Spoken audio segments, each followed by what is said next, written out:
देख रहे हैं न्यूज़ 9 इंडिया में। और हुआ मरजादपुर टोला बावन में। मैं पूर्व समिति सदस्य हूँ। आज मैं बाबा साहब डॉक्टर भीमराव अम्बेडकर के जन्मदिन पर धूमधाम से जो मनाने का काम किया, इसमें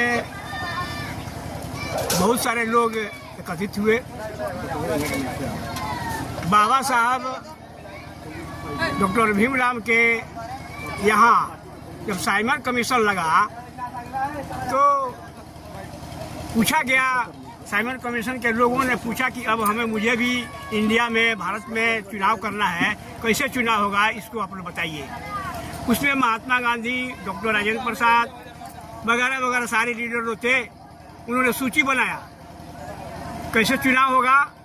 उन लोगों ने कहा चुनाव वो व्यक्ति करेंगे जो पहला क्लास से मैट्रिक इंटर BA किए होंगे, वो चुनाव का अधिकार बनेंगे, और जिनके पास खेत का लाइसेंस होगा वो चुनाव का अधिकार बनेंगे, और जिनके पास बड़े बड़े महल होंगे वो चुनाव करने का अधिकार मिलेंगे। ये सारे रिपोर्ट उन लोग बना करके दे दिया। देने के बाद साइमन कमीशन के लोग पूछा कि भाई इंडिया में एक डॉक्टर भीमराव अम्बेडकर भी महादलित के लीडर है, उसको नहीं आप लोग बुलाया है, उसको भी बुलाइए। गांधी जी ने कहा कि नहीं कोई बात नहीं, काम चल जाएगा, उसको रहने दीजिए। लेकिन उन लोगों ने कहा कि नहीं, उसको बुलवाइए। बुलवाया गया। जब अम्बेडकर साहब आए तो लिस्ट जो बना था, लिस्ट लगा कर देखे तो बाबा साहब ने कहा कि नहीं, इसमें तो, इस लिस्ट में तो मेरे लोग आ ही नहीं रहे हैं। हमारे लोग कहाँ पहला क्लास से मैट्रिक इंटर BA किए हैं, हमारे लोगों को मकान कहाँ है, हमारे लोगों का खेत का लाइसेंस कहाँ है, दस्तावेज कहाँ है कि चुनाव करने का अधिकार बनेंगे। तो फिर लोगों ने पूछा कि भाई तो होगा कैसे। बाबा साहब ने कहा कि बच्चा जब जन्म लेता है, हर कौम का बच्चा जब जन्म लेता है रोज बढ़ता है। वो जब 1 बरस से लेकर 18 बरस की उम्र जब उसका हो जाए तो वो वोट देने का अधिकार बनेगा, तब मेरे लोग इसमें आएंगे।